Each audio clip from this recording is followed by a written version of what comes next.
Welcome to AI Storytime. The bulk of this story is generated by an AI program. I only wrote this much of the prompt, and the computer took it from there. Lester Rowley was ready for an expedition like none he had embarked upon before. His ship, the Stalwart Keel, had been completed. The Stalwart Keel is a mighty ship built to survive an attack from any monster of the deep, sturdy enough to brave any storm. Today, Lester launches on a voyage into the unknown, to push the boundaries of undersea exploration, to explore unexplored depths. A human arm's length from the bow as it passes me. I see the size of this great fish as it towers over our vessel. I grin back at it. It is the largest fish I have ever seen, bigger than many whales. As we float silently deep beneath the sea, the fish seems not to mind our visit. I try not to be frightened by the giant predatory fish, but I am not in much danger.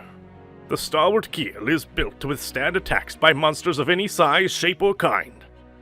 For a great monster of the deep to want to take on the Stalwart Keel would be to admit defeat and lay in ruins. Surrounded by nothing but vast underwater mountains, taking on a shark might be impossible. Even the meanest shark would not want to tangle with the whale of a vessel that the Stalwart Keel is. A 9-masted, 6-ton ship would be no match for the 1.5 foot of deep-sea creature. The shark is a giant shark, the world's largest living thing.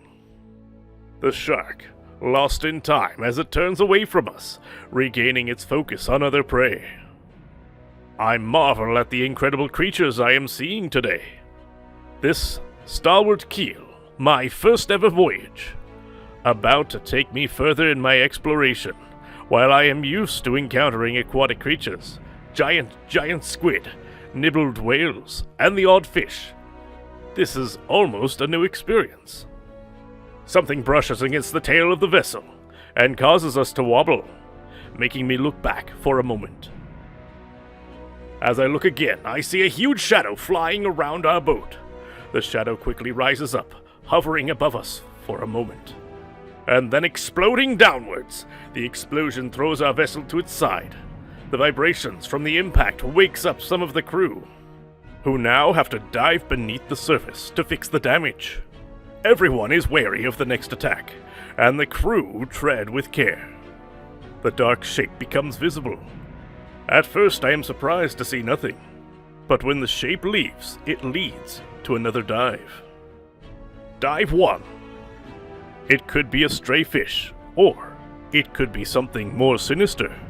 A small sliver of brown flashes through the surface. It gets closer to the depths of the sea, flying through the water, disappearing completely beneath the waves. The band of men on board the Stalwart Keel, looking closer, realize what this brown piece of matter is. This is nothing but a chunk of flesh. It is smaller than an adult's forearm. At least it's not a shark. I stare into the depths, looking for this new threat to their safety. My crew begin to silently work through a game plan to subdue this threat. I make my way closer to our vessel. This chunk of flesh has been a meal to one of the giant serpents of the deep. The next dive was a success. 3 men with flippers carrying harpoon pistols break the surface. I'm given my weapon. 3 of the men move silently towards this new threat, but in the darkness below I am pushed out of the way. 3 dolphins attack this new threat from the water. Most likely the tooth was a snack for this particular giant ocean creature. The dolphins take the chunk of flesh back to the Stalwart Keel and open it up. The meat quickly gets eaten up by the hungry crew as the stunned fishermen watch on.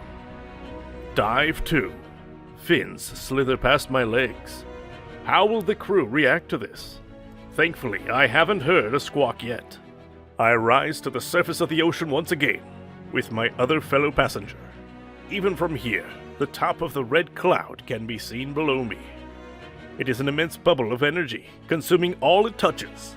The bubble eventually pops, and the huge group of aquatic creatures escape into the sea.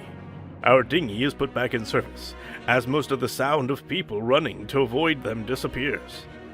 Even in the dark, I can make out my own belongings floating nearby. Oh no, I hope this didn't hit my sleeping bag, but I'm sure it will. Dive 3. A cluster of creatures is seen flying off into the distance. Some move toward the boat. Others make their way up. From here, it looks like they're getting ready for another dive. I have to say that the encounter is keeping the crew's minds at ease. Many other crew members are soaked. Some spent time jumping off the main bow. The water looked cold. Many groups emerged from the water with gear, and could be seen drying in the heat. I re-emerged and headed straight for the crew washrooms. The water on the ship was warm. I was taken to get some warm water to clean myself up. I think I'll try my luck at shooting the ocean monsters next time I am in the area.